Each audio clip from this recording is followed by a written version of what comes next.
नमस्कार साथियों, स्वागत है आप सभी का अंकित इंस्पायर्स इंडिया पर। मैं हूं अंकित अवस्थी। आप हैं मेरे साथ में एक ऐसी खबर की चर्चा करने के लिए जिससे निश्चित ही प्रत्येक भारतीय को आज के दिन गर्व का एहसास होगा। गर्व इसलिए साथियों कि जब भी आपका काम रिकॉग्नाइज किया जाता हो और रिकॉग्नाइज करने के लिए भी कोई अंतरराष्ट्रीय मंच हो और आपके कार्य को रिकॉग्नाइज किया जा रहा हो तो वो निश्चित ही बड़ा इंपैक्ट डालता है। और इसी प्रकार की खबर आज आप हमारे साथ चर्चा कर रहे हैं क्योंकि भारतीय फिल्म RRR का एक फिल्म का गाना नाटू नाटू ऑस्कर जीत चुका है। अंतरराष्ट्रीय स्तर पर इसकी ख्याति तो पहले से ही व्याप्त थी, अब इसको जब पहचान मिल चुकी है उसके बाद से यह वापस से भारतीयों के लिए एक जबरदस्त सेलिब्रेशन का मौका बन चुका है। इतना ही नहीं, भारत की एक शॉर्ट फिल्म को भी ऑस्कर मिला है। आज के सेशन में हम चर्चा करेंगे कौन सी फिल्म का क्या रही खास, क्या है नाटू से जुड़ी खास हो जाती है। अब चूंकि भारत के गाने ने एक इतिहास बनाया है और आज हम इस सेशन के अंदर इसे चर्चा में ना लें तो हमें भारतीय होने पर गर्व करने का शायद एक मौका कम मिलता। हमने इसीलिए आज के सेशन में इसे कंसीडर किया है। आज के सेशन में हम आपको बताते हैं कि प्रधानमंत्री के द्वारा इस गाने के ऊपर एक ट्वीट करते हुए कहा गया, exceptional the popularity of Naatu Naatu is global, it will be a song that will be remembered for year to come. इसके साथ साथ एक और ट्वीट किया गया जिसके अंदर द एलिफेंट विस्पर्स नाम से एक शॉर्ट फिल्म है, उसके लिए भी प्रधानमंत्री ने किया congratulations to earth spectrum and Ganit जिन्होंने इस फिल्म को बनाया है। Entire team the elephant whisper for this their work wonderfully highlighted the importance of sustainable development and living in harmony with nature. ये दो ट्वीट जैसे ही प्रधानमंत्री के द्वारा आए तो यह समझ में आने लगा कि यह वर्क वाकई में कितना बड़ा काम है। आज के सेशन में हम इसी काम की चर्चा करेंगे, लेकिन उससे पहले RRR से इसकी शुरुआत करते हैं। साथियों, मूल रूप से आंध्र प्रदेश सिनेमा द्वारा यानी तेलुगु सिनेमा द्वारा बनी हुई फिल्म RRR, जिसकी हिंदी में डबिंग हुई, हिंदी में बहुत सारे इसके ऊपर हिंदी में और अन्य स्थानीय भाषाओं के अंदर इसके डबिंग हुई और डबिंग के बाद में इस फिल्म का भी और इस फिल्म के गानों का भी काफी ज्यादा लोगों ने आनंद लिया। SS राजामौली द्वारा निर्मित ये फिल्म है, वही SS राजामौली जिन्हें शायद आप लोगों ने बाहुबली के लिए जाना था, लेकिन इस RRR ने एक और कीर्तिमान उनके साथ जोड़ दिया। इतना ही नहीं, SS राजामौली अपनी फिल्म में मक्खी और मगाधीरा के लिए ऑलरेडी सुर्खियों में रह चुके हैं। उन्हीं के द्वारा इस क्रम में एक और फिल्म का आ जाना फिर से एक इतिहास बनाने जैसा है। मेरे प्यारे साथियों, यहां पर इस फिल्म ने एंट्री की और एंट्री से ही यह सिनेमा में लगातार छाई हुई है। दैट मींस ये अपने आप में बहुत खास है। आपको बताते हैं कि यह फिल्म बनकर तैयार हुई थी 550 करोड़ रुपए में, लेकिन इसने अब तक वर्ल्ड वाइड 1200 करोड़ रुपए का कलेक्शन कर लिया है। SS राजामौली द्वारा निर्मित इस फिल्म की चर्चा जब यह स्क्रीन पर आना शुरू हुई, असल में इसका आना जो था वो थोड़ा डिले होता चला गया था क्योंकि कोरोना काल के चलते इसे स्क्रीन पर लाया नहीं गया था। तो वर्ल्ड वाइड रिलीज जो है इसका 25 मार्च 2022 को हुआ और तब से यह स्क्रीन पर रहते हुए अब तक 1200 करोड़ रुपए का व्यापार कर चुकी है। जिस गाने का जिक्र हो रहा है, असल में जो नॉमिनेशन होता है फिल्म के अंदर वो अलग अलग कैटेगरीज में होता है। उन कैटेगरीज में इस फिल्म के गाने को पहचान मिली है और उस गाने के ये जो मूव्स हैं जिनमें आप दो कलाकारों को डांस करता हुआ देख रहे हैं, यही शब्द का मीनिंग है नाटू नाटू शब्द का।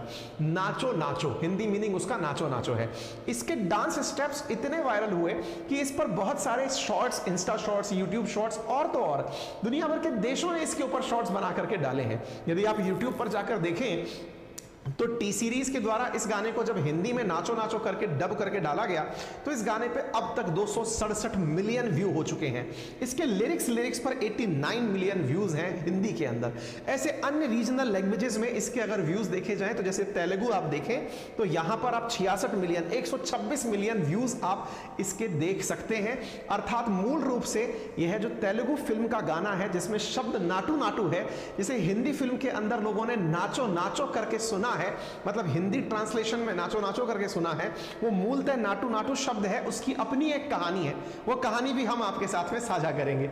साथियों, नाटू नाटू के साथ साथ आप यहां पर देख रहे हैं Oscar for the best original song. इन्हें किस कैटेगरी में मिला है कि ये गाना बेस्ट ओरिजिनली क्रिएटेड है। ओरिजिनली क्रिएटेड का मतलब क्या हुआ कि इसको कहीं से, समटाइम्स ऐसा होता है ना, गाने लिखने वाले लिरिक्स कहीं से लेते हैं, म्यूजिक कहीं से लेते हैं, कुछ और इंस्ट्रूमेंट का साज कहीं और से, और एक प्रकार से जैसे कट कॉपी पेस्ट करके हमारा कंटेंट बनता है ना, ऐसे समटाइम्स फिल्मों के अंदर म्यूजिक बनता है, लेकिन कट कॉपी पेस्ट से नहीं बन करके ये ओरिजिनल कंटेंट है। इस वजह से इसे बेस्ट ओरिजिनल सॉन्ग का दर्जा दिया गया। ऑस्कर जो इस बार वाले थे वो ऑस्कर 95th थे और उनके अंदर ऑस्कर्स अवार्ड को अकेडमी अवार्ड के नाम से भी जाना जाता है और इसलिए यह खास था। आप यह वो सीन देख सकते हैं जब इसका अनाउंसमेंट हुआ। ये वो हैं जिन्होंने इस म्यूजिक को कंपोज किया है, उनको ही, कंपोजर को ही यहां बुला करके सम्मानित किया गया कि भाई आपने इसको गाने को बनाया है। ठीक है, ये वो दृश्य है, ये पूरा सीन है, आप इसे देखें किस प्रकार से अनाउंसमेंट हुआ। उस अनाउंसमेंट के अंदर एस.एस. राजामौली का रिएक्शन, ये जो आपने अभी उत्साह देखा, असल में ये उत्साह इस गाने के सेलेक्ट होने के अनाउंसमेंट का है। इसके बाद आप एकेडमी में बैठे हुए लोगों को तारीफ में तालियां बजाते हुए देख सकते हैं। ये पल अपने आप में जिंदगी भर के लिए यादगार पल होते हैं जब आपके काम को पहचान मिलती है। जिंदगी भर व्यक्ति अपने द्वारा इस अभिनय रूपी जो दुनिया है ना, इसमें एक पहचान की लड़ाई लड़ रहा होता है और वर्ल्ड के जो सबसे बेस्ट अवार्ड्स में से अवार्ड्स हैं, यदि वो आपके काम को मिले तो ये पहचान निश्चित ही गर्व के विषय बनती है। और ये गर्व का विषय भारतीय म्यूजिक को ओरिजिनल गाने को मिला है। तभी तो खबर में छपा RRR Naatu wins best original song. साथियों, इसके साथ साथ हालांकि एक और सुर्खी साथ साथ पैरेलली चल रही है, लेकिन वो नाटू नाटू के साउंड में कहीं दबी हुई चल रही है। लेकिन हमने ये निर्धारित किया है कि आपको उसके ऊपर एक प्रॉपर डिटेल एनालिसिस लेकर आएंगे। कल जब हमारा RNA का सेशन होगा तब India shine at Oscar Naatu Naatu के साथ दी एलिफेंट विस्पर विंस, इसकी एक स्टोरी है जो कल अपना मॉर्निंग में रियल न्यूज एंड एनालिसिस का जो सेशन आएगा उसमें मैं इस स्टोरी को लेकर आऊंगा, उस पर इसकी डिटेल चर्चा करूंगा। फिलहाल के लिए हम नाटू नाटू पर फोकस करते हैं और आपको फिलहाल नाचने का मौका देते हैं। खुशी के मारे नाचना एक सिंबॉलिक प्रेजेंटेशन है और इस वजह से, क्योंकि ये इंडिया का फर्स्ट एवर सॉन्ग है जिसने ओरिजिनल सॉन्ग कैटेगरी के अंदर अवार्ड अपने लिए, इस कहानी की किताब को जरूर सुने। चर्चा करते हैं तेलुगु फिल्म RRR के गाने नाटू नाटू के बारे में। कहते हैं कि ये 95वां जो ओरिजिनल सॉन्ग कैटेगरी में इन्होंने अवार्ड जीता है, क्योंकि ऑस्कर जो है वो उसकी कैटेगरी का 95th राउंड है जब से ऑस्कर शुरू हुआ है। उसमें ओरिजिनल कैटेगरी सॉन्ग में पहली बार कोई भारतीय फिल्म बनी है जिसने इस प्रकार का गाना बनाया हो और वो गाना यहां तक पहुंचा हो।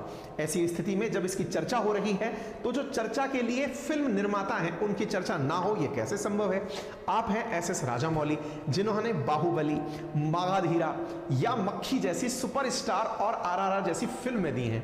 इनकी फिल्मों की चर्चा होते होते इसकी कहानी बनकर आती है कि कैसे RRR गाना बनकर सामने आया। यहां पर जो गीतकार हैं उनके द्वारा अपने कुछ यादें न्यूज मीडिया में साझा की गई। उन्होंने कहा कि हमने जिस तरह की कामयाबी का रिकॉर्ड छुआ है, हमें गर्व है इस बात का कि इस कैटेगरी में 81 गानों को एंट्री मिली थी। आप विचार करिए, जिस कैटेगरी में यह अवार्ड मिला है वहां 81 गाने कंपटीशन में थे, उनमें से 15 गाने एडवांस कैटेगरी में पहुंचे थे, मतलब कि वो एक कदम आगे प्रीलिम्स पास करके मेंस देने पहुंचे थे। उसके बाद में इस गाने का मुकाबला हुआ जो अवतार करके मूवी आई थी उसके द वे ऑफ वाटर गाने से, लेकिन फाइनली नाटू नाटू जो है वो इस पूरे कैटेगरी को जीत गया। यहां पर जो विनर, जो गाने के कंपोजर हैं, उनके द्वारा दिया गया जो उस समय का वीडियो है, मैसेज है, वो काफी ज्यादा इस समय लोगों की सराहना का पात्र बना हुआ है, क्योंकि इन्होंने इस अवार्ड को जीतते हुए अपनी टीम के डायरेक्टर को, देशवासियों को याद किया और अपने रिदमिक अंदाज में सबको धन्यवाद बोला।